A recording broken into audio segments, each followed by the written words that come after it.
something to me. Move. Who's the nigger? You're fucking black.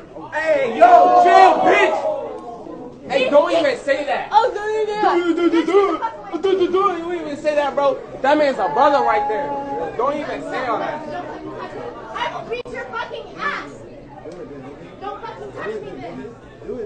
Touch me. Can you Touch send me that? right now. This is my best friend, chill. Yeah, touch me and fucking bin and your ass is fucking grass. Bitch, back the fuck up. Who you calling? Let's talk it. Who you calling? Who is that nigga? Who is that nigga? I didn't say nigga. Who is that nigga? Who is that nigga? Who is that fucking nigga? All right, Simon. Who is that nigga? All right, Simon. Who is that nigga? I didn't say nigga. Who is that nigga? Who is that faggot? Chill, Simon. Who is that faggot? Chill, not. All You right. gotta be careful when you're talking to boy. All right, Simon, what? All right, Simon. Chill.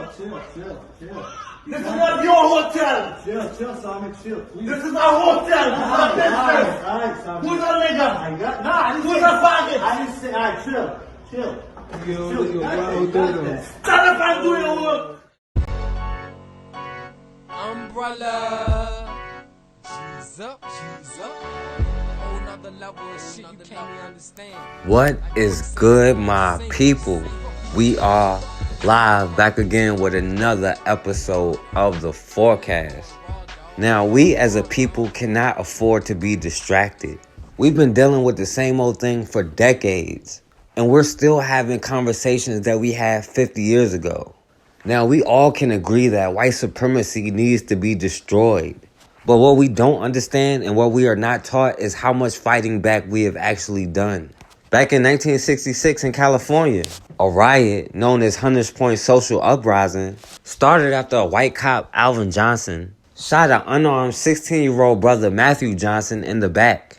Now, the cop ended up shooting his brother 4 times in his back. And when the word started to get out about the shooting, some people started to plan to storm the police station. The San Francisco police commander at the time tried to tell the people that they were going to do an investigation, trying to calm them down. But back in 1966, they were already tired of that story. And of course, the people weren't satisfied with that answer. So then a few hours later, some people started throwing rocks at the police, raiding white-owned businesses, and smashing white people cameras. By 7:35 that night, it was officially declared a riot. So trying to calm the crowd down, the mayor announced the cop had been suspended. But you already know they didn't say anything about charges. But when the mayor was making the announcement, somebody threw a rock and almost hit him in the head. Then by 11 o'clock that night, reports of window smashing and looting started coming in. And by 11:45, the governor officially declared it a state of emergency. He asked for 2,000 guards to be sent in and imposed a curfew from midnight to 6 a.m. And it was the biggest police mobilization in San Francisco since World War II. And that night, things were relatively calm. But then the next morning, black residents started gathering at the Bayview Community Center. And they weren't doing anything but protesting the police shooting. But then the San Francisco police got local volunteers who called themselves the Police Patrol. And they were deputized and given guns by the police. And they went to confront the crowd of about 700 people. So in retaliation, some of the people started throwing rocks, bricks, and bottles at the police. Some people even threw Molotov cocktails. So then the police started shooting at the crowd, shooting at the community center where black women and about 200 black children were for their safety. And at least 7 people were reported injured. Now, some of the people did have guns and shot back at the police. But some people tried to run into the Opera House and then the police shot up the Opera House. The violence lasted until about 9 o'clock that night. And another curfew was imposed from 8 o'clock that night until 6 o'clock the next morning. By the end, the riot lasted 128 hours. Or almost 6 days, and 359 people were arrested. 51 people ended up getting injured, including 6 cops and 2 firefighters. Then after all of that, the cop, Alvin Johnson, was able to return to his job and go right back to patrolling, and ended up retiring in 1971. Now, this police shooting of his brother Matthew Johnson was one of the last straws that led Huey Newton and Bobby Seale to create the Black Panthers. And I know the Black Panthers was systematically destroyed, but if we don't find a way to address these issues, then we're going to be having the same conversation another 50 years from now. In Wisconsin, an unarmed brother, Manuel Burnley Jr., was shot in the back by Brown Deer police. Now let's see how this brother ended up getting shot in his back by the police. Testimony underway in the trial of a Brown Deer police officer, Devon Kraemer. She's accused of shooting an unruly but unarmed suspect in the back almost 2 years ago. Pete Zervakis live at the courthouse with today's developments. Pete. We are expecting the court to wrap up here around 5 o'clock. Carol and Steve, the jury spent much of today reviewing surveillance video from the day of the shooting. We want to warn you that some of that can be tough to watch. This squad car video captured the aftermath of the shooting. It happened almost 2 years ago near 60th and Brown Deer. Jurors also watched this surveillance video from an MCTS bus. Officers Devon Kraemer and Michael Leeman pull Manuel Burnley Jr. from the bus because he's arguing with the driver.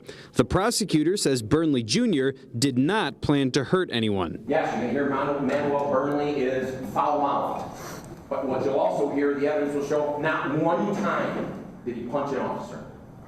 Not one time did he kick an officer. Once off the bus, video shows Burnley Jr. resisting handcuffs, and all three people fall to the ground. He's moving his arms, he's thrashing around. He doesn't want to be handcuffed. It's not as if he's just sitting there. Kramer's lawyer says she believed she and her partner were in danger. She thought Burnley Jr. could be armed and fired a single shot into his back. But an expert for the state does not believe her because she holstered her gun right after firing. You'll hear his voice, but you won't see his face. The judge has ordered us not to show any witnesses. It makes no sense to shoot him once and have him still be moving and yelling and so forth and put your gun away. If this is a deadly threat, why would you put your gun away? That's not how officers are trained. Now, Kraemer remains on administrative suspension from Brown Deer PD. We can tell you that the state will continue to call witnesses tomorrow morning. When court wrapped up for the day, they had just sworn in their second witness, which was Officer Leeman. An argument over a bus transfer leads to an officer-involved shooting in just minutes. The Brown Deer officer, 28-year-old Devon Kraemer, is facing a felony aggravated battery charge in the March 2016 shooting. This is how it's going to work. You can get a $691 DC ticket for cussing and swearing like this in public in front of the other passengers, or you can get off. The day's been dominated by the bus's onboard video showing the victim, Manuel Burnley, arguing with the driver, who then flagged down police. When he refused to leave the bus, Burnley was dragged off by the officers and taken to the ground. Within seconds, though it's hard to see, the gunshot can be heard as a dull thud as he's shot in the back. Burnley wasn't armed, but according to the complaint, Kraemer said she shot him because she was afraid he could have a weapon or could be going for her partner's gun. On the stand today, that partner said he didn't remember exactly what was said. He's going for my gun. Did you say that day to Officer Kraemer? I don't recall exactly what I said. Did you say it, Officer Leeman? Like I said, I don't recall exactly what I said. I was yelling for help. Now, we aren't able to show you the faces of the witnesses who testified here today, including the police officers involved, because the judge has issued a shield order protecting them. He said he doesn't want them to feel nervous or intimidated by the cameras. Nick, the man shot survived. Right, Patrick. He was hospitalized for 12 days, but he survived. He wasn't charged with a crime. He's expected to testify here tomorrow when court resumes. So Manuel Burnley Jr. ended up getting into an argument with a bus driver about a transfer. So the bus driver ended up flagging down some cops to get him put off the bus. Now, this brother never threatened anybody. He was just mad about his bus pass or a transfer or whatever it was. So when these cops, Devon Kraemer and Michael Leeman, got there, he still refused to get off the bus until he got a refund. So then these cops just pulled him off the bus, but he was still arguing. Now, he never threw a punch, never kicked anybody. He never even threatened anybody. But these cops were determined to get him on the ground and put him in handcuffs. Now, it was the cop Michael Leeman that made all three of them fall. But the cop Devon Kraemer said she thought it was Manuel Burnley that knocked him down. Now, she said while they were on the ground, he refused to put his hands behind his back. And she said at one point, he had his hands under his stomach like he was reaching for something in his waistband. But then she also said she thought he could have been reaching for her partner's gun. This white girl said she didn't know if he had a weapon, but he could have had a gun. And she feared for her life, so she had no other choice but to shoot this brother point blank range in his back. And then all of a sudden, the other cop, Michael Leeman, has amnesia and doesn't remember anything he said. He can't remember if he said he got a gun, he's reaching for my gun, any of that. And this white girl said she thought he could have possibly had a gun, but she never searched him for a gun. And then she holstered her gun after just one shot. But you know, if a black man did have a gun, they would still have guns pointed at you while you bleeding out on the ground. And if she was so scared, why did she put her gun away? Now, they did end up charging this cop, Devon Kraemer, with aggravated assault, making her the first cop in the Milwaukee area charged with shooting a black man. The state continues to call witnesses in the trial of Brown Deer police officer Devon Kraemer. She's accused of unlawfully shooting Manuel Burnley Jr. almost 2 years ago. Pete Zervakis is live with the latest testimony. Pete. Carol, Burnley Jr. survived but lost part of a lung. Now, that shooting all began with an altercation on a bus, and today in court, the other officer who, along with Kraemer, responded to that bus, took the witness stand. This video, captured by a squad car, shows Officer Michael Leeman performing chest compressions on Manuel Burnley Jr.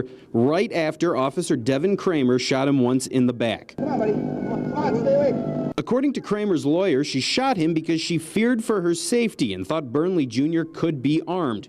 While Leeman was on the witness stand, the prosecutor asked him if Burnley Jr. ever grabbed at his gun. I can't say yes or no. I believe someone was trying. How? Just what was happening around me. An order from the judge bans us from showing any witnesses. That's why you're only hearing Leeman's voice.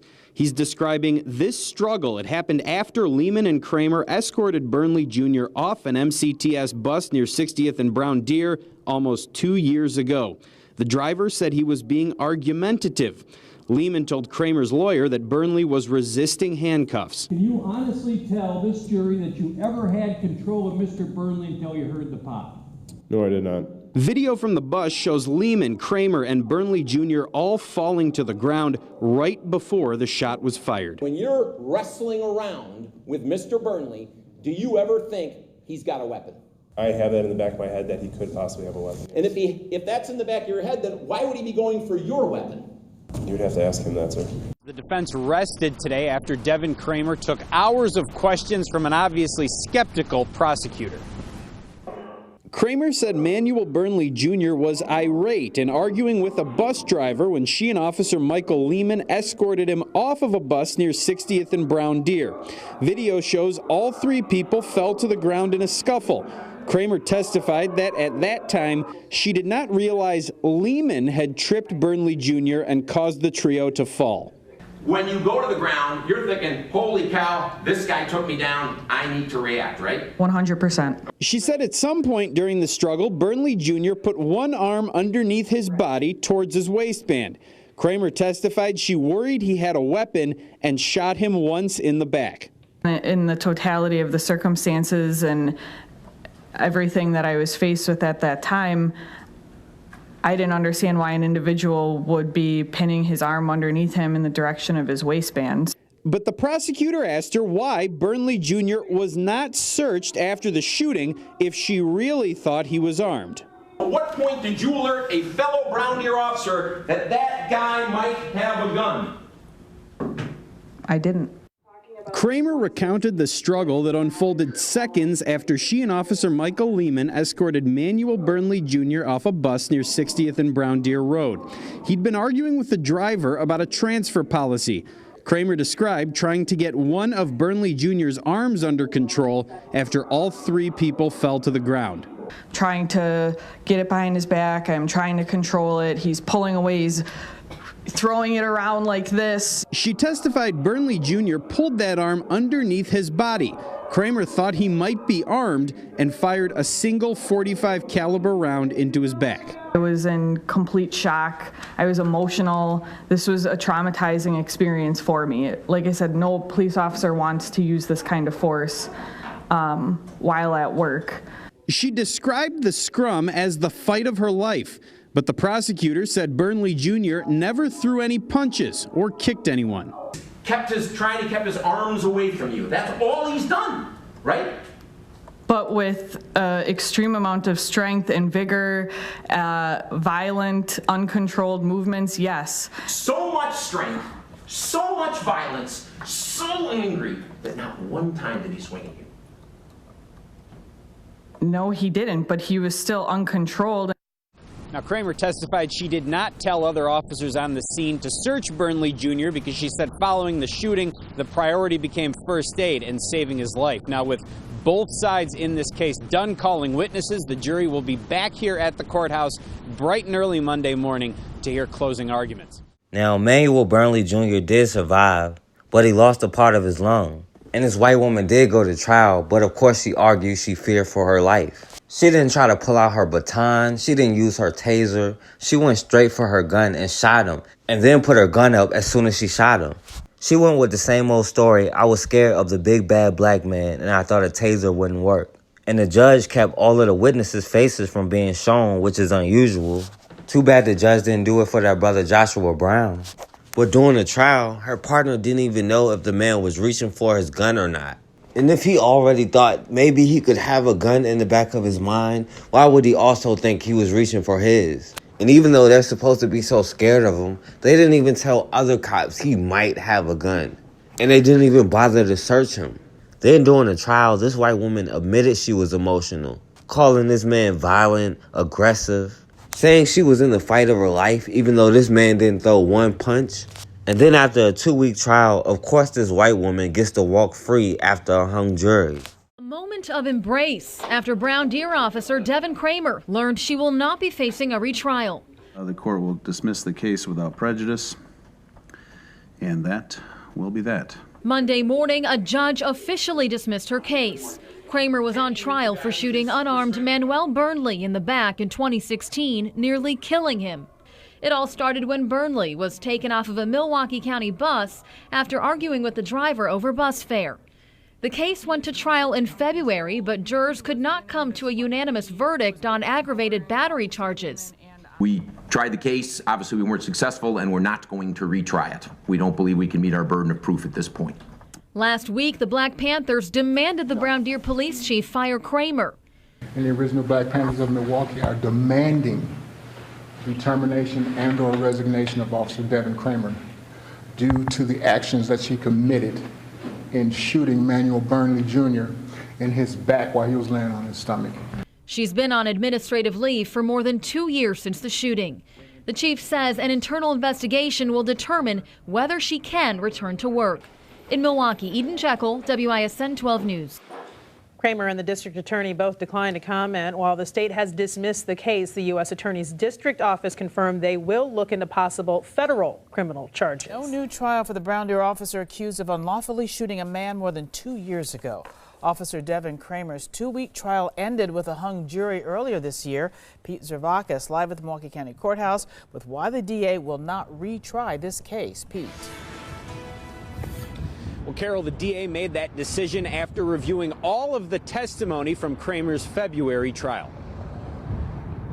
We have an obligation, an ethical obligation, to only bring cases forward that we can prove beyond a reasonable doubt. Chief Deputy DA Kent Lovern says that's why police officer Devon Kraemer won't be retried.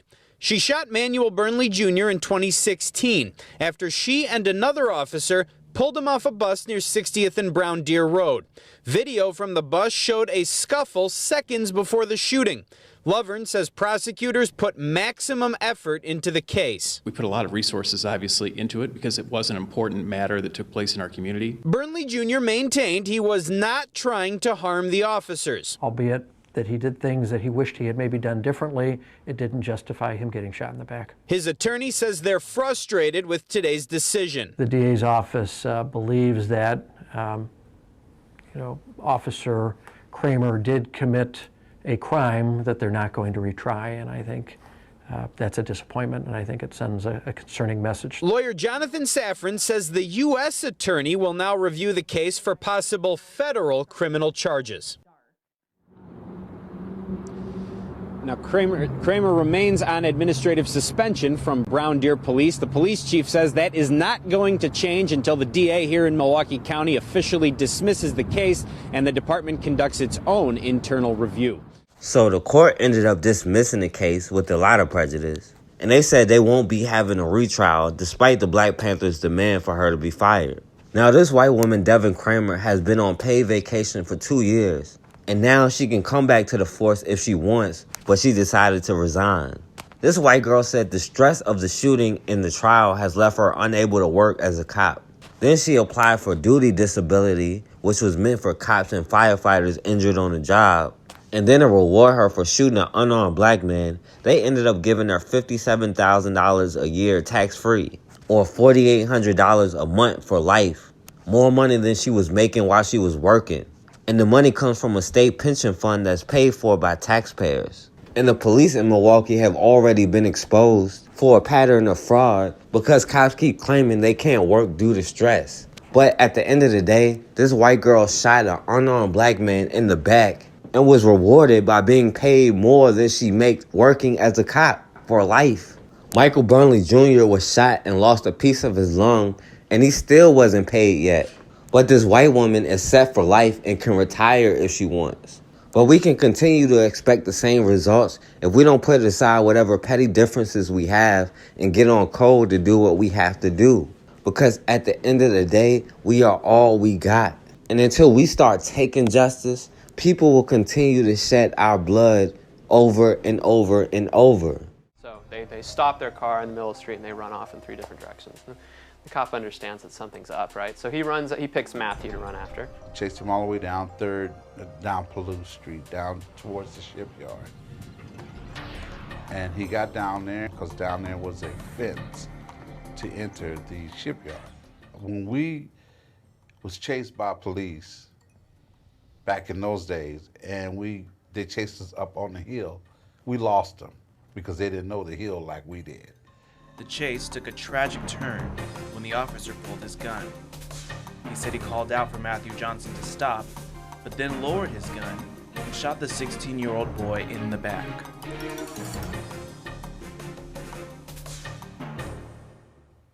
Well, we felt as though that was unjust. Shouldn't have killed him. That wasn't no grounds to kill him.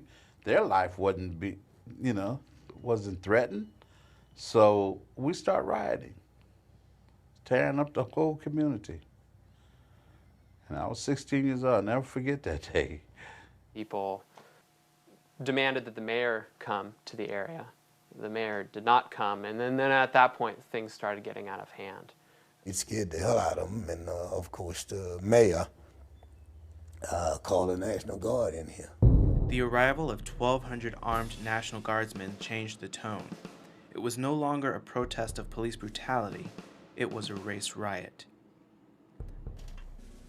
National Guard came in and they camped out at Candlestick Park. And then all of a sudden one day we're down hanging out and they come marching down 3rd Street and to 3rd and Newcomb, and they started shooting at us.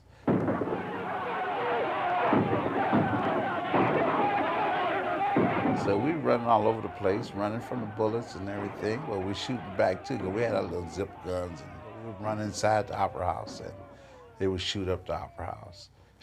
They shot up the man's car that is across the street from the Opera House, that in house. I'll never forget, he had holes all in his car. Over 6 days, 359 people were arrested and 51 injured. Damn, police, look. Oh! What the fuck? Oh! Look what the fuck they just did to this boy. Oh! Oh! Look what the fuck they just did to this fucking boy, bro. Slammed his head on the fucking floor. And he picking his phone up. Make him put the man's phone down. For nothing. Let me go around traffic, for real. He just slammed this boy on the fucking floor. Oh my goodness. Hit his fucking head on the concrete, bro.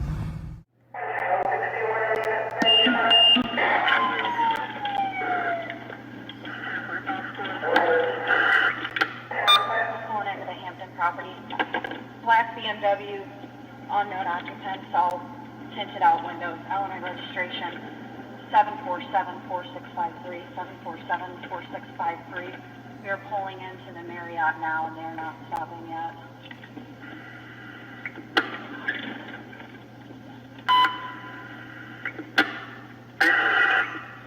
We're stopped in front of the Residence Inn at the Marriott.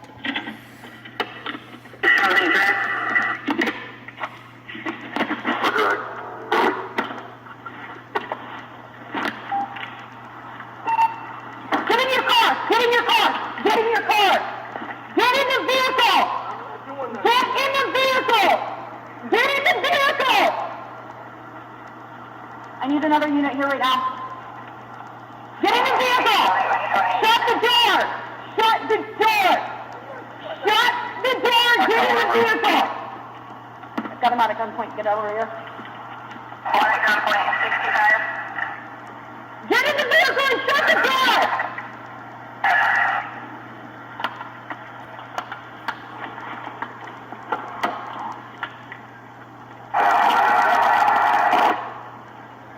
He's back in the vehicle. I think we're going to release him. He just approached my got out and he immediately started walking up my squad. That's his car. I have no idea who else is in there. You want to go to the approach? His keys are up on the thing. It's up to you.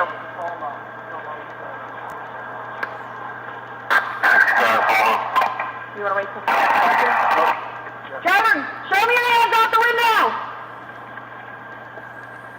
His window's shut. Go ahead and step through. Do you have any passengers? Driver, are there any passengers in your vehicle? Show me your hands and step out of the vehicle. Keep your hands where I can see them.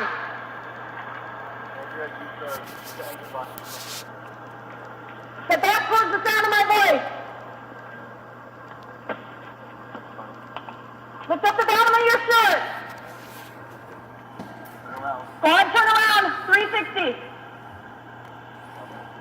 Keep walking back towards the sound of my voice. Keep walking. Keep walking. Keep walking. Keep walking. Keep walking. All right, get down on your knees. Get down on your knees. Cross your feet. Cross your feet.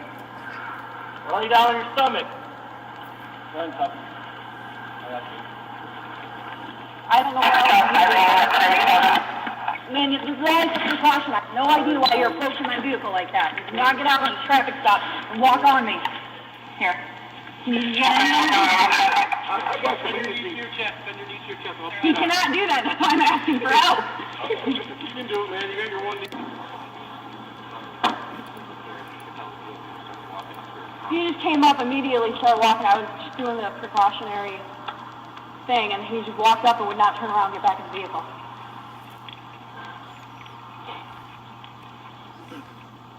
I literally I have no idea. He almost struck me on my last traffic stop.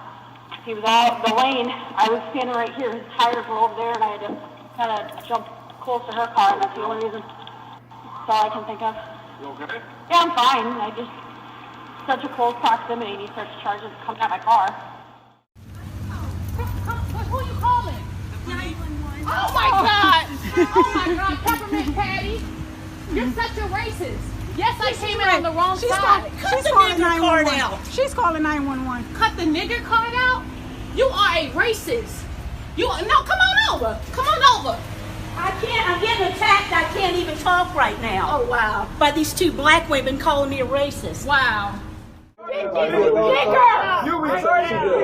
Nigger, I never liked you. I never will like you, nigger. She getting the next stop, right, bus driver? Yeah, next stop. Out of here. In Jesus' name, you don't even. Jesus' name. In Jesus. Oh, if I can kill you. Fuck you, nigger. Jesus. Nigger, put your head down. Jesus. Put your head down. Jesus. Nigger, put your head down, nigger. Jesus. Nigger, you got murder in your eyes. Nigger, that's why I said you're a nigger. Yeah. In Jesus' name. In Jesus' name. I never liked Jesus' name. Hallelujah.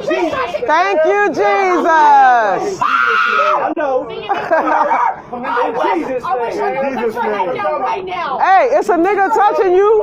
Move that way. Bye. He lives in this building. So what are you doing in my building? You don't live here. He lives right upstairs. You don't live here. So I've never seen you before. I've lived here 27 years. I've lived here 27 years. Why are you doing this? Oh, why are you doing this? Don't embarrass yourself. No, you're smooth. Why are you doing this? We live here. King. You're the smooth king. Just don't worry about it. We live here. Oh, now you live here. So he lives here. What apartment do you live in? Don't worry about it. Let's talk about neighbors. It's none of your business. It is my business. Why is it your business? Do you own this building? I've lived here 27 years. Do you own this building? As soon as you walked in, you said, "Who the F are these guys?" We heard you. We heard you say it. We heard you say it. He lives here. He lives here. He lives here. If you live here, why can't you be a neighbor? He lives here. As a neighbor, I'm not going to Well, I'm asking. I've never seen you before. You walk through there and say, "Who the f are these guys?" Right, exactly. My man lives here. I do lives it here. to, I do it to white people too. No, you don't. We heard you at the door. We heard you say it. We heard you say, "Who the F are these guys?" We heard you, and I opened the door for you to be nice enough to open the door for you, and you still do that. No, it is my business. Do you own this building? Yes, you're damn right I do. You see what happens? So what apartment are you? Where's your MAGA hat at, man? So don't worry about it. Where's your MAGA hat Don't at, worry man? about it. I can be as cool as you, dude. Where's the MAGA hat? I can be Yo, just like you. why you bothering us for? I can be just like you, Yo, motherfucker. let's go out. I Let's can get out be of here, just bro. like you. MAGA hat. I Get your can MAGA be hat. just like you, You guys. left your MAGA hat upstairs, man. I can play the music. You I left can your do MAGA hat whatever upstairs, you want to do. man. You left your Film it. MAGA hat. Film it. I am. Film What's it. your name? You scared? Oh, you scared It now? doesn't You matter scared because now? he don't matter. You gonna be on? If You gonna he be don't viral? matter, I You gonna be don't viral? matter. You gonna be viral Oh, now? good. You happy? Put it on You happy? YouTube. I could give a Racist fuck white about man. YouTube. It's Sunday night. Cooking and catching up with their oldest son through FaceTime was on this Cape Coral couple's agenda. All of a sudden, we heard the siren. Until the safety measure was turned against them. Someone was using it to peer into the Browns' private life. What's going on, my main man Shaq? It's your boy Chance on Nold. Welcome to the Noldcast. What's going The on? hacker starts talking directly to the husband and wife about their son. Wait, so did your child come out black or kind of like light skin? I don't know. What? Nothing. Who never appears on this 3-minute recording. But Josephine Brown believes the person manipulating their camera was watching for longer than he made known. But they've been watching us. Because that's the only way you know I had a son and the only way you know what he looks like. The hacker focuses only on making racial comments. Is your kid a baboon, like the monkey? Spewing from their security camera over and over again. Wait, does your child look like an Oreo? It's very hurtful because, my son is biracial and the comments he made was really hurtful. Fed up with the hateful invasion of privacy, Can you bring a web browser up on your phone and then type in the website that I tell you? No. Why? I'll leave you and your family alone. Or I could do this.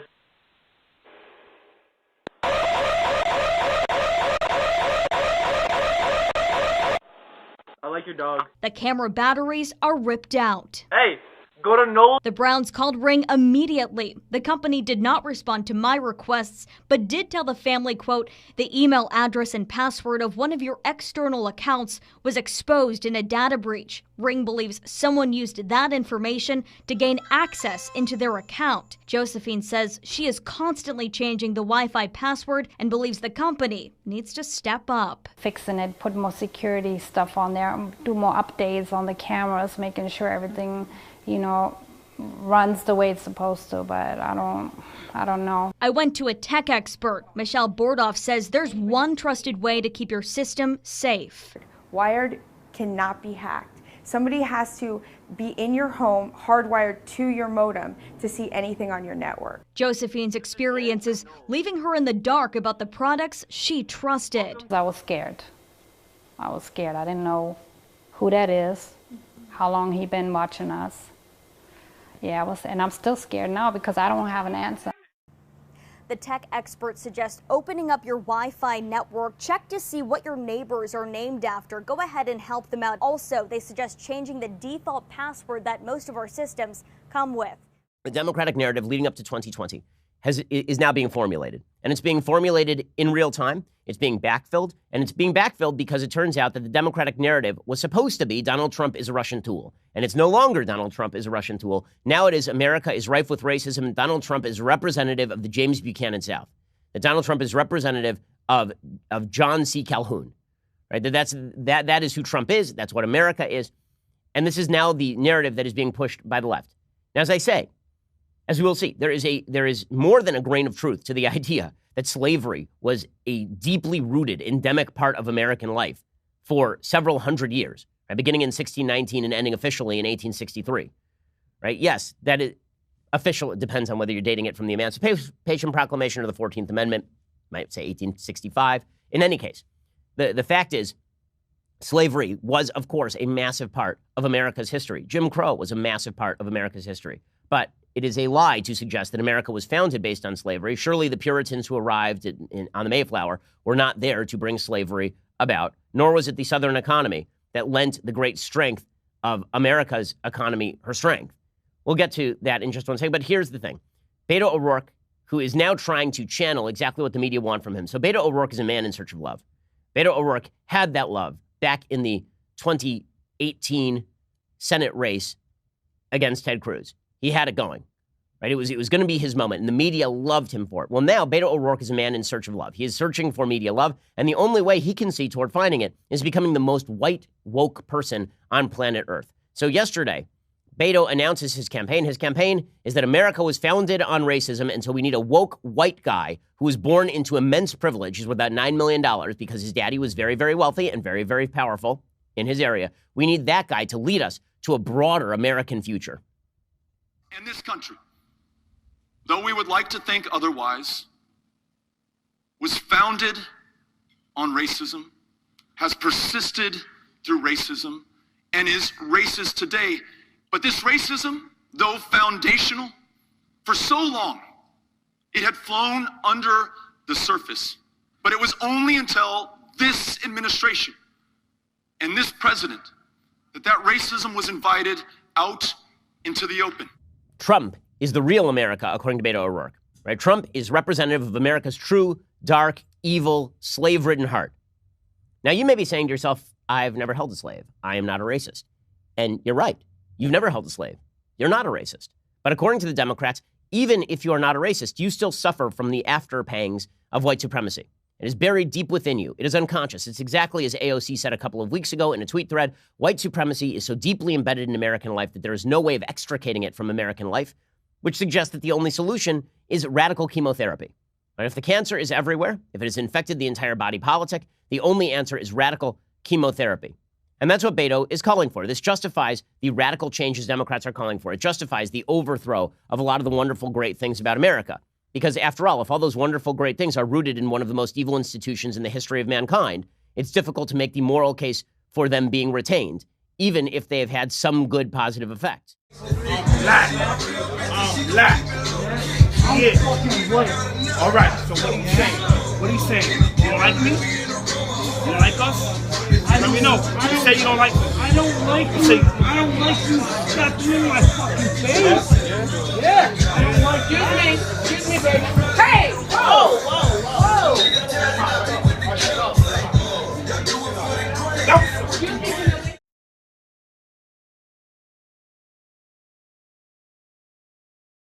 All right, and we back on the forecast. Now, it is true that black women are the least protected group in the world. And on the flip side, white women are the most protected, which is a part of the reason the system of white supremacy is hard to destroy. When another group can come in and harm your women and children, then they can control your family structure, which controls your community, and it makes it easier for them to instill a mindset of inferiority into our children. And that same mindset gets passed down from generation to generation. One of the biggest mistakes we made was giving up control over our children's education, about teaching them our history. We lost control over the curriculum that we were able to have in our own schools, the little bit of control that we had over what goes into our children's minds. And school integration not only hurt the students, but it hurt the teachers. Many black teachers ended up losing their jobs. And even though we're in the society that we're in, we still wonder why it's so hard to find black male teachers. And now we send our kids to schools where teachers get in trouble for teaching black history. And not only did we put black children in a bad situation, we put black teachers in a bad situation. In Texas, a sister Tiffani Langford was arrested for beating up a disrespectful little white girl. Now let's try to find out what made this sister lose her cool and beat this little white girl up. A teacher caught on camera punching a student at a Hayes County school. And we want to warn you, the video of that assault may be tough to watch. This happened at Leeman High School. The substitute teacher punched the student multiple times and threw her out of her chair before stomping on her. KVU's Bryce Newberry joins us live from the school tonight. Bryce?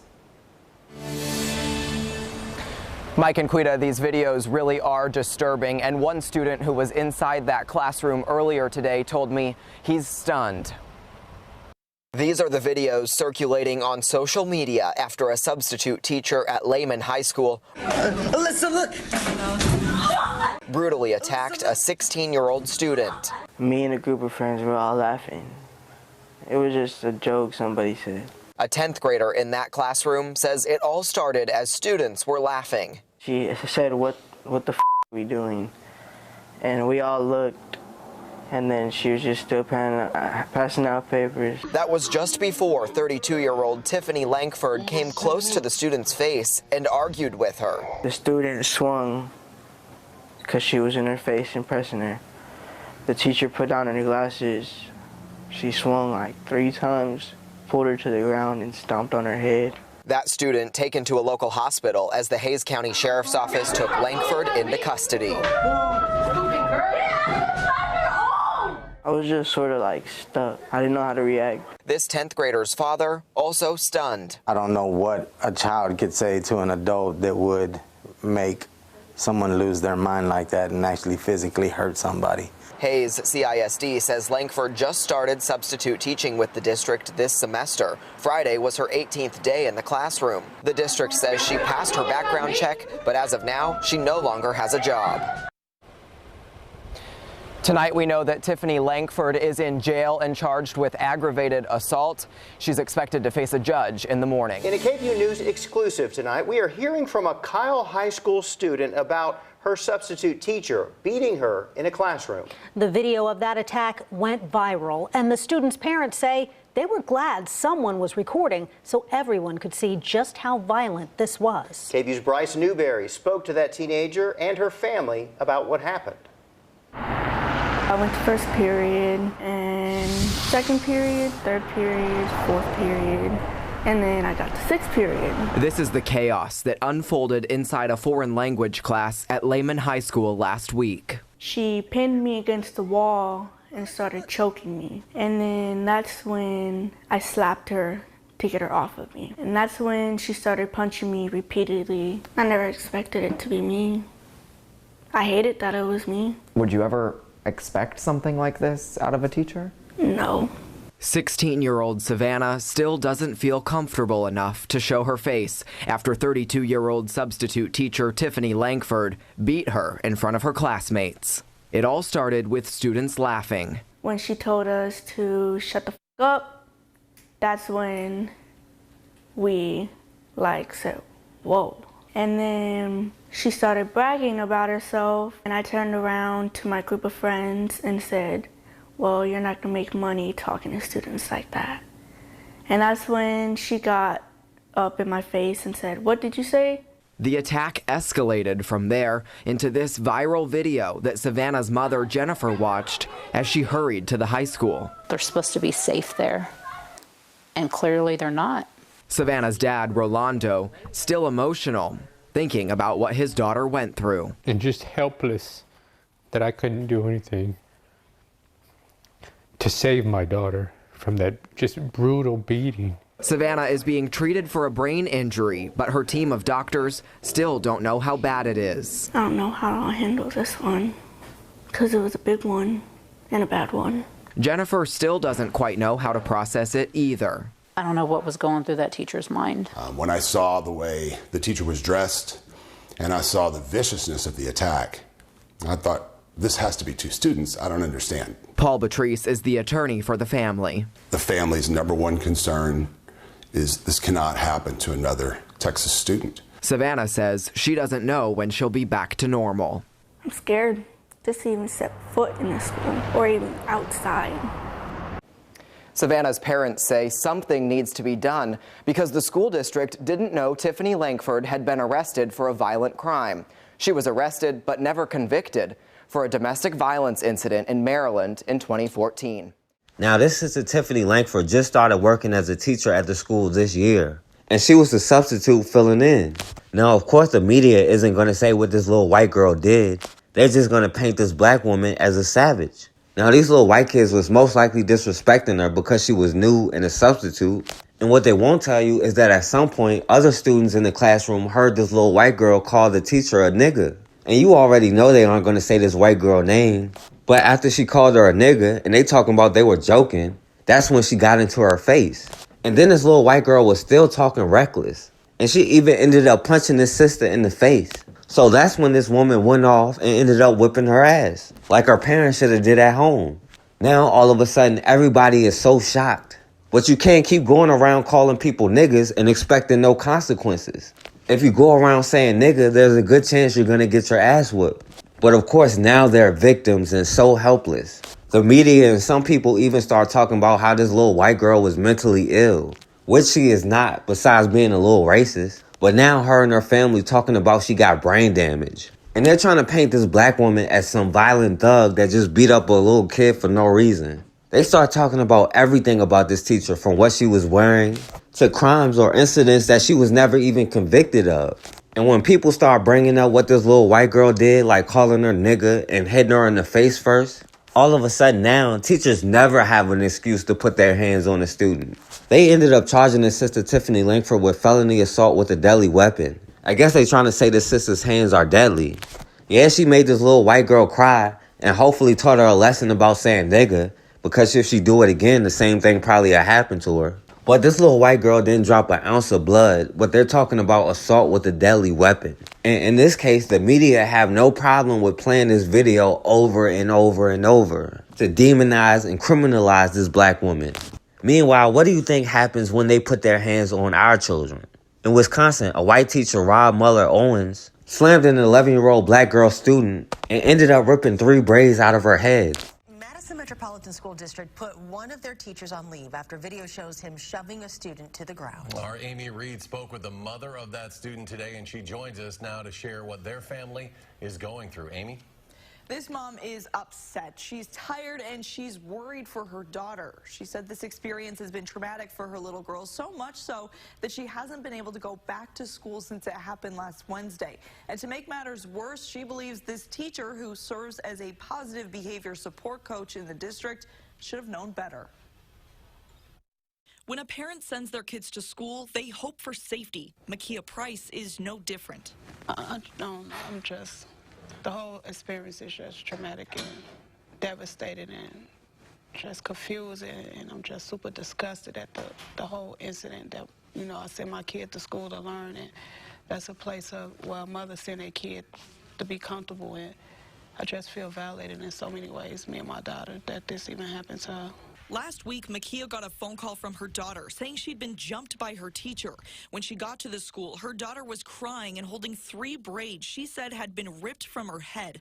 Her daughter said this started after her and another classmate sprayed too much perfume in class. What happens next, we don't know for sure, but surveillance video from the hall outside class shows what happens later. And though we can't see it until the investigation is over, Makia did, and she called her pastor, Marcus Allen, to watch it with her. Like a tall man, an 11-year-old girl being pushed from one out of the classroom to the other side of the hallway and then falling on top of her is a very disturbing sight to see. Madison Metropolitan School District has put the teacher, Rob Mueller-Owens, on leave and said he will not return to Whitehorse Middle. In a statement, they said in part, as a district, we take any situation of this nature very seriously. All of our students need to be safe and supported in school, and we have a thorough investigation process and protocol that we follow. Mueller-Owens, who was acting principal that day, works for the district as a positive behavior support coach, even traveling to the White House with the superintendent to become an expert on restorative discipline practices. To Makia, a substitute teacher in the district, that just makes it worse. That's the devastating part about it. That's the most disgusting part about it. To have that much education and to have that much training and that much knowledge and to be certified with kids and not follow protocol. I think that's the part that hurt me the most and disappointed me the most. The key piece to Makia, her allies, the school district, and police is what happened inside that classroom. Currently, police are still working on figuring it out. Now, this white dude is supposed to be a positive behavior support coach, to the level that he got invited to the White House for special training. But he decided to discipline an 11-year-old black girl by busting her lip and pulling braids out of her head. Now, why did he discipline this 11-year-old black girl? It started because this little girl sprayed too much perfume and it was bothering him. So because he was bothered by her perfume, he grabbed this 11-year-old girl and pushed her out of the classroom and pushed her into the lockers. Then he claimed he lost his balance and fell on top of her, but he stayed on top of her for at least 10 to 15 seconds. Now, this white dude did get suspended from the school, but do you think he was charged with any crime, let alone assault with a deadly weapon? District Attorney says no criminal charges will be filed against the Madison teacher accused of abusing a student. News 3 Now has been following this investigation for several weeks, and we have live team coverage involving today's decision. We start with Jamie Perez, who spoke with the girl's family, who says they are outraged by the decision. Well, the district attorney says he reviewed the 80-page police report and the surveillance video of this incident after an 11-year-old girl claimed a behavioral coach ripped braids out of her hair during an altercation. Even after reviewing everything, the DA says there was no crime committed. The girl's family says they had a feeling the behavioral coach would not be charged from the beginning. Anybody that has a parent, and not even that, anybody that has a heart for kids would not allow this type of behavior. LaRonda Brandt says she's outraged that the district attorney Ishmael Ozan said no criminal charges would be filed against Robert Mueller-Owens after he allegedly ripped braids out of her granddaughter's head during a fight in the hallway at school. As a person of color growing up in this community, attending public and private schools, and now parenting 2 children of color in this community, I am personally aware of the racial inequities that historically and currently paint a very different experience for persons of color living in Madison. After addressing concerns that have been brought up throughout this investigation regarding racism, Ozan says his decision was made purely based on the evidence. And in this case, I do not believe a crime was committed. The girl's mother says she's seen the surveillance video from that day and that the DA's decision is an indicator of the systematic racial disparities. And it's sad, but it also teaches her a lesson that white people are privileged. And she learned that at an early age. In the police report, 2 staff members who witnessed the altercation were interviewed. One of them says Mueller-Owens pushed the girl out of the door, which started a fight between the student and teacher. When she tried to get between them, she said Mueller-Owens threw them both on the ground and said there was no justification for what he did. The second teacher said she saw the student throw punches at Mueller-Owens without any prior physical contact and that Mueller did, quote, exactly what she would have done if she were in his place. I feel like in this situation that she did not follow directions. Esther stepped out. She should have followed directions. But it did not deserve for her to be beaten by an educator. I feel like he lost his cool. Now, that surveillance video is not being released to us right now. Madison School District will have to decide what steps to take from here on out. Regardless of what they decide to do, the girl's family says they're not done and they're not letting this go until they feel that justice is done. Now, here's a full-grown adult male beating up an 11-year-old girl. And now, all of a sudden, all of that, it doesn't matter what a student did. A teacher should never put their hands on a student stuff went out the window. Another teacher who was standing right there, instead of breaking it up, said they would have did the exact same thing. And in this case, they won't release the video. And even if they did, they wouldn't be playing the video over and over and over on TV. And even though that school said the teacher can't come back there, he can get a job anywhere else. But they aren't talking about his past and crimes that he was never convicted of. They're not going to paint him as some kind of brutal savage. But if a little white girl call you nigger and hit you in the face, all of a sudden is no reason for a teacher to ever put their hands on a student. But when it comes to an 11-year-old black girl who sprayed on too much perfume, then all of a sudden it's okay and it's justified. But that's because they stay on code. Believe me, they have their differences too. They have their infighting too. But when it comes to us, they stay on code with whiteness. And we don't have any other choice but to get on code and stay on code. Because nobody's going to get justice but us. We have to take it. Nobody can give us freedom. Freedom can't be given because at any time it can be taken away. And at the end of the day, our future, our children's future, should be enough for us to put aside our petty differences, whatever beliefs that we have, to get on code and do what we have to do. Because if we don't, they will continue to harm us and continue to shed our blood. Well, it's been the talk of West Virginia for the past day, a disturbing picture of corrections officers in training using an offensive salute in a class photo. Well, today the disciplinary action began. 59 News chief political reporter Mark Curtis has more. The photo depicts training class 18, which was finishing its coursework and ready to graduate. The cadets were using a Nazi salute to the corrections officer trainer, whose last name is Bird. So far, 2 unnamed department trainers and 1 trainee have been fired, and 34 other people are now suspended without pay. It's a disgraceful thing, and it's an act of stupidity in a lot of different ways. The net of everything's got to be dismissals, terminations, and we're moving through the process as expediently as we possibly can. State lawmakers are also outraged. They passed significant pay raises over the past 2 years to help deal with the critical shortage of corrections officers. Well, this is completely outrageous. They're in a situation where they're training to be someone that can't have the hint of prejudice. And then they're going through, and at the end of their class, this is what they do. Various news outlets, including this one, have asked the state for the original photo without the officers' faces blotted out. Technically, the photo is a public record, and the state is weighing our request. We will continue to evaluate this and use that information to making that determination.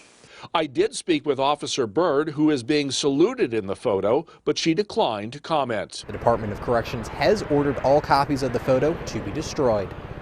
They're offensive. I mean, every single one should be destroyed. And obviously, at the end of the investigation, there'll be one attached to it. But we felt that disgusting and wanted them destroyed. We are told the investigation of this incident is not yet complete and that more disciplinary action could be coming. We're going to turn now to a group of California high school students who are under fire this morning after a video surfaced showing them doing a Nazi salute. Matt Gutman is outside their school in Garden Grove with the story. Good morning, Matt. Hey, good morning, George. They did attend this high school. Now, in that video, it does not appear that any of those students were coerced into making that Nazi salute. One of the kids is actually seen laughing in the video. On a loudspeaker, a Nazi marching tune is playing, which one of the kids is singing. Now, the school says it's taking action, but what is so disturbing about this is that the number of these Nazi-related incidents have more than doubled over the past several years. This now viral video showing a group of California teens raising the Nazi salute is sparking outrage this morning. About 10 male teens, all students, reportedly members of the Pacifica High School water polo team, are seen making the gesture during an off-campus event. Some heard singing a song used by the Third Reich.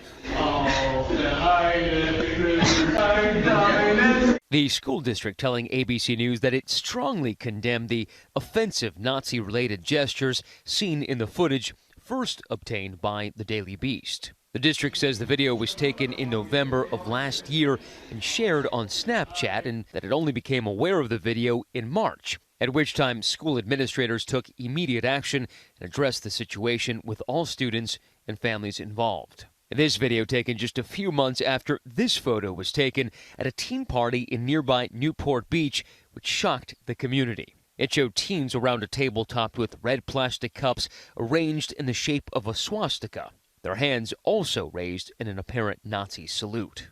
The Anti-Defamation League reporting nearly 1,900 anti-Semitic incidents last year, 344 of them at K-12 schools, up nearly 50% since 2016.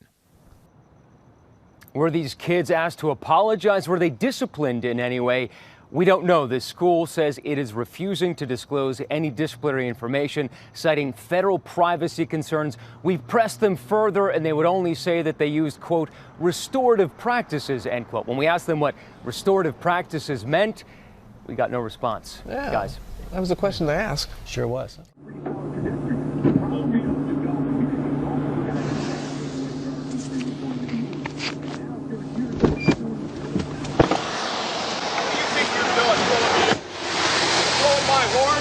Sir, go back into your car. I'll be with you in a second. You're going to check the registration on this plate soon, mister.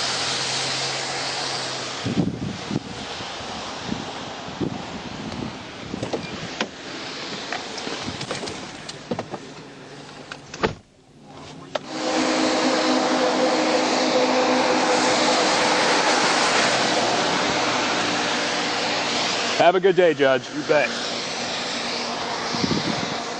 You have been charged with attempted murder. Nicole Poole may have gained notoriety after Clive police accused her of running over a 14-year-old because she was Latina. But now police say on the 9th, less than an hour before hitting Natalia Miranda, she hit another child on purpose and left. On Monday, we learned the first link in this chain of events starts in an apartment complex on Creston Avenue in Des Moines, where police say she hit a 12-year-old boy. He and his friend were just walking down the sidewalk. Police say Poole didn't reveal her motive this time, but the victim is black. Luckily, he wasn't seriously hurt. They say surveillance video connected everything to Poole. She now faces a second attempted murder charge. The message we're sending with these charges is that we're going to prosecute you with the most serious offense that has the most significant consequences if you do this. From Creston Avenue, the series of events takes Poole north to Indian Hills Drive in Clive, where she's accused of targeting Miranda.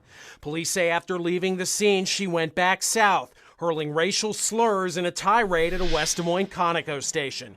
3 accused crimes in 3 cities in about an hour. We talked to Neil Yen, who shot that clip. I've been here for like 25 years, in America, whatever. And I never been called the N-word before in my life, so it was kind of weird, and I'm like, are you really serious? You call me the N-word or whatever? You might go to jail, so Yen hopes the now viral video brings more attention to the case and keeps Poole behind bars. She shouldn't be walking on the streets because no child should deserve that.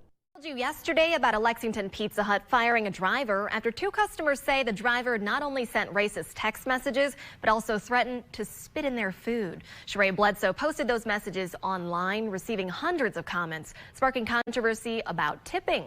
The health department went out to check that Pizza Hut out after receiving several complaints on the Waller Avenue location. Bledsoe says she and her roommates got those texts after ordering pizza online, not realizing they only left a 9-cent tip. Bledsoe posted the text on Facebook. One used a racist term and said, quote, "You're the type to be hung." And now minority advocacy groups are speaking out. The Council on American Islamic Relations says Pizza Hut should do more, saying, quote, "Pizza Hut should take this opportunity to apologize and to take responsibility for training all employees, food prep, and drivers to respect and serve all customers equally," end quote. The health department says it sent an inspector to that Pizza Hut Monday morning and says everything is up to standard and managers are aware of people's concerns. In a statement, a spokesperson for Pizza Hut says, quote, "We were shocked by the driver's text messages, but have no reason to believe anyone's food was actually compromised." The statement goes on to say the driver's threats and language were unacceptable, and she was fired. Outrage tonight over an assignment given to middle school students in Nassau County. A social studies teacher in Freeport asked students to write funny captions on pictures of African-American slaves. The teacher is now apologizing. Here's Eyewitness News reporter Stacey Sager. Dismissal here at J.W. Dodd Middle School in Freeport, where students and parents remain in disbelief over a slavery lesson given by a teacher in an 8th grade social studies class. The assignment, to caption these photos. But according to the district, the teacher told her class to, quote, "make it funny and don't bore me." One student's responses posted on Facebook proving the absurdity to some parents. What would make you even say something like that, given a sign like that in the first place? It's just unthinkable. In fact, in a statement, Freeport's superintendent calling the lesson poorly conceived and executed, unacceptable, and an insensitive trivialization of a deeply painful era for African Americans in this country. One community activist suggesting that any teacher who could do this should have their license revoked. We can forgive them, we can love them, we can pray with them, but they have to go. But here's the thing. Some in her class say this teacher, a 20-year veteran here at the school, is well liked and that her lesson was somehow misinterpreted. She's a good teacher. She didn't mean it like that. Some people just took offense to it, and I know how she meant it. My son said that all she said was to put a title on the theme or whatever comes to their head. Still, the teacher issuing an apology to the district, saying, quote, "It is my responsibility to exercise the highest degree of care and thought in all of my student and staff interactions. I failed to do so last week, and I fully accept that I must work hard to rebuild trust." For now, she's removed from the classroom pending the investigation. Back now with an ugly confrontation of the air. A man caught on video unleashing a racist rant on an elderly woman. As stunned passengers couldn't believe what they were seeing and hearing. And the airline facing questions about why it allowed the man to stay on that flight. NBC's Joe Fryer has the story, but first a warning, the language is offensive. The flight had not yet departed when emotions took off. If you don't go to another seat, I'll push you to another seat. This unidentified man was directing his comments towards 77-year-old Delcy Gale. I feel really depressed about it. It happened on a Ryanair flight from Barcelona to London. Gale says the man was angry it took her so long to move so he could get to his seat. When a passenger started recording this video, Gale's daughter was in a heated exchange with the man. Don't you dare shout at her! Don't tell me what to do. Things then escalated between the man and Gale. Don't talk to me in a foreign language, you stupid ugly cow. Mate, you stop. I will carry on as long as I can with this ugly bastard.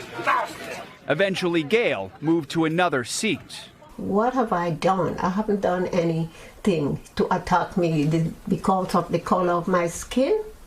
Super rude, okay? A flight attendant told the man to calm down, but Gale is upset he was allowed to stay on the flight. Ryanair says it has reported this incident to police in England, who are now investigating.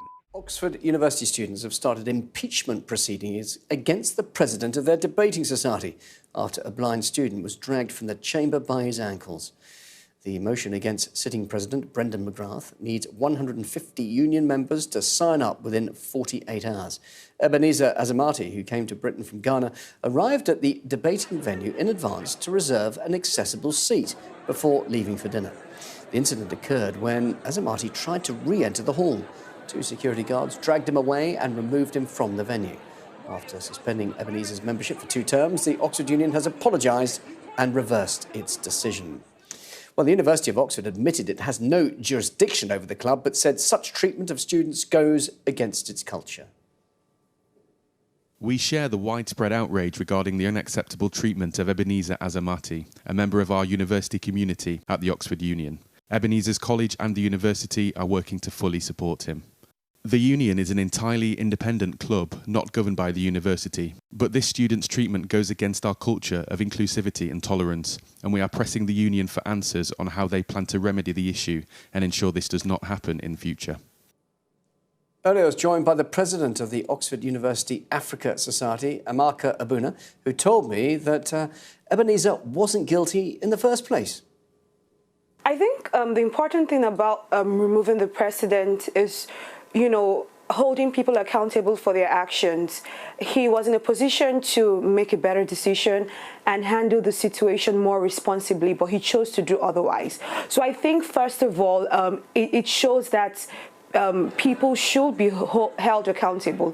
But I think more importantly, this is part of a much longer process of, first of all, advocating for policies that makes the union more accessible and inclusive and safe for all students, but also working with institutions within the university to ensure that these incidents do not occur in the future. And yet the union has backtracked, hasn't it? It reversed the earlier decision to suspend Ebenezer's membership. Yes, they have backtracked, but that's the very least they can do, because Ebenezer wasn't even guilty in the first place. What we're demanding now is accountability. Brendan McGrath has to resign. The security persons involved have to be punished. And Mr. Azamati has to be compensated for all of the trauma he has had to endure since this incident occurred. Of this property should be arrested immediately. The contractor, all those working here must be arrested immediately. It doesn't make sense. Look at this. Look at this. And you destroy the road. Without the consent of the road. You destroy the road, the public road. In which country can this be allowed? In which country can this be allowed? In your own country, can anybody do this? It's madness. It's madness. The owner of this property is not bigger than this country. The owner of this property is not bigger than this country. Even the president of the republic, with all the executive powers in his hands, can't do this and won't do this. What kind of indiscipline is this? And we sit in this country and allow this nonsense to go on.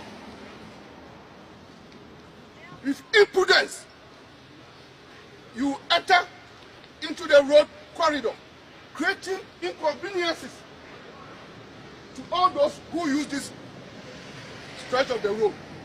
You have destroyed the road, and you think you have the power to do that?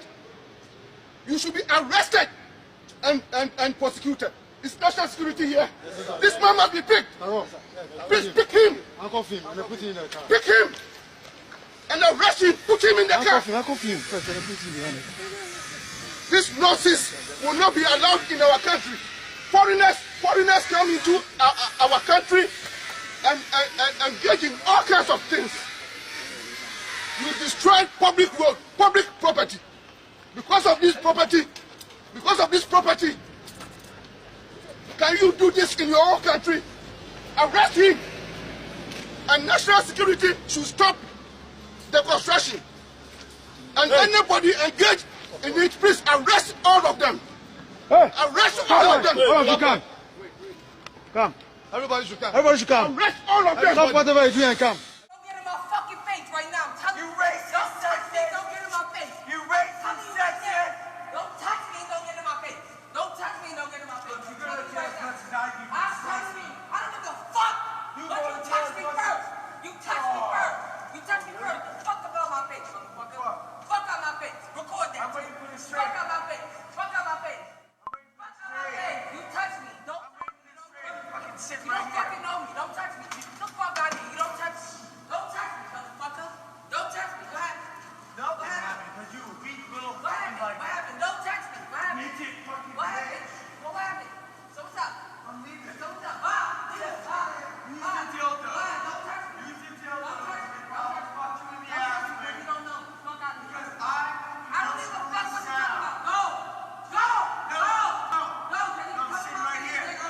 I'm sitting right here. All right, so do that and don't fucking bother me. I'm sitting right here. Fucking phone me. Don't fucking bother me, bitch. Fuck out of here. Yeah, no, you're a bitch. What you talking about? You started with me. I don't even know. I asked you to order the beer. I don't want a beer. And don't touch me. Finally, let's stand up for what's always been best about the Rainbow Coalition, which is people coming together across racial lines. You talked about Mr. Fields from Louisiana that you had here last night, a great role model. We don't have a lot of time to do this. We don't have a lot of time. You had a rap singer here last night named Sister Soldier. I defend her right to express herself through music. But her comments before and after Los Angeles were filled with the kind of hatred that you do not honor today and tonight. Just listen to this, what she said. She told the Washington Post about a month ago, and I quote, "If black people kill black people every day, why not have a week and kill white people? So you're a gang member and you normally kill somebody, why not kill a white person?" Last year she said, "You can't call me or any black person anywhere in the world a racist. We don't have the power to do to white people what white people have done to us. And even if we did, we don't have that low-down, dirty nature. If there are any good white people, I haven't met them. Where are they? Right here in this room. That's where they are." I know she is a young person, but she has a big influence on a lot of people. And when people say that, if you took the words white and black and you reversed them, you might think David Duke was giving that speech. Let me tell you, we all make mistakes, and sometimes we're not as sensitive as we ought to be. And we have an obligation, all of us, to call attention to prejudice wherever we see it. A few months ago, I made a mistake. I joined a friend of mine and I played golf at a country club that didn't have any African American members. I was criticized for doing it. You know what? I was rightly criticized for doing it. I made a mistake. And I said I would never do that again. And I think all of us have got to be sensitive to that. We can't get anywhere in this country pointing the finger at one another across racial lines. If we do that, we're dead, and they will beat us. Washington, D.C., hello. Hello. I'd like to know exactly how Sister Soldier might feel about a comment that was made by a white D.C. disc jockey who made reference to Martin Luther King Day by saying, We get a day off from Martin Luther King. Why don't we kill a few more of them and get a week off? Now, in fairness, that was many years ago, and he apologized for that many, many times. Well, I can still answer her question. Sure, I'm sure. I just want to set the record straight. I think that's indicative of white racism in America. But one thing about white racism in America is it's very subtle. And every now and then, somebody will pop out and say what they really think. But the thing that kills African people in America is not what white people say, but what they do. Their policies, their actions, and how it affects African people domestically and internationally. Camp Wingfoot, Ohio. Hello. Hi, Larry. Hi. Sister, I really appreciate what you're doing, but I'd like to ask you, what do you think is the difference between you and a David Duke, and why don't you take some of that money you spend on your expensive jewels and give it to the African people you're talking about? Okay, I'll answer the first part first. Well, Clinton compared you to Duke, so it's a fair question. Oh, I have no problem with the question. You can ask me anything you want to ask me. First of all, David Duke was a member of the KKK, Ku Klux Klan, which is a terrorist organization that advocates and does perform the murder of African people and has, over a period of 150 years, killed African people, burnt down our houses, blown up our churches, killed our children, and hung our men from trees. Sister Soldier does not own a gun, has never shot anyone, has never killed anyone, does not have a criminal record, and has never been a member of a terrorist organization that advocates the murder of white people. The other thing is, in terms of my jewels, I think that's a very paternalistic attitude that you have. And most white people tend to think that African people as individuals should not enjoy any of the benefits of their material accomplishments, even though we have to work twice and 3 times as hard as white people in order to get it. The other thing, excuse me, that you should know is that I do support various causes for the upliftment of African children back in my community in Harlem and in Brooklyn, and that I encourage young people to develop businesses by giving them money and running contests to stimulate the thoughts about entrepreneurship in our community.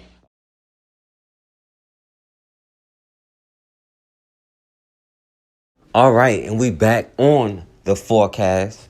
Now, there are a million reasons why we need to build our own institutions. We need to build institutions designed to protect us from outsiders and from ourselves.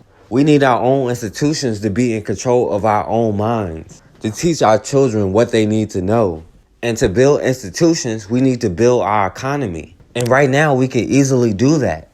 We can nominate and elect the most successful black business people and put them on a committee strictly in charge of funding and helping grow black businesses. And we all can contribute to it, whether it be $1, $5, $500, $5,000, $1 million. It doesn't matter. And anybody can contribute to it. Just make sure they stay transparent and they do what they say they're going to do. And that way we don't have to go to another community. We'll be able to support ourselves and spread our businesses to our local neighborhoods. So they'll be easier to support. And when we spend our money with them, they'll be able to hire us. But we have to understand that we've built our own time and time again. And every single time they have come trying to destroy it. But this time we have to be prepared. We already know they're going to come. We have to be ready to protect it. At the end of the day, I'm tired of being in this system. And we all should be tired of being in this system. And in most cases, the most successful people are the most assimilated into the culture. But we have to have enough faith and trust in ourselves to understand that we can build our own. We are in a position where we can create whatever we want to create, but we just have to have the confidence. Now, don't forget to like, share, and subscribe.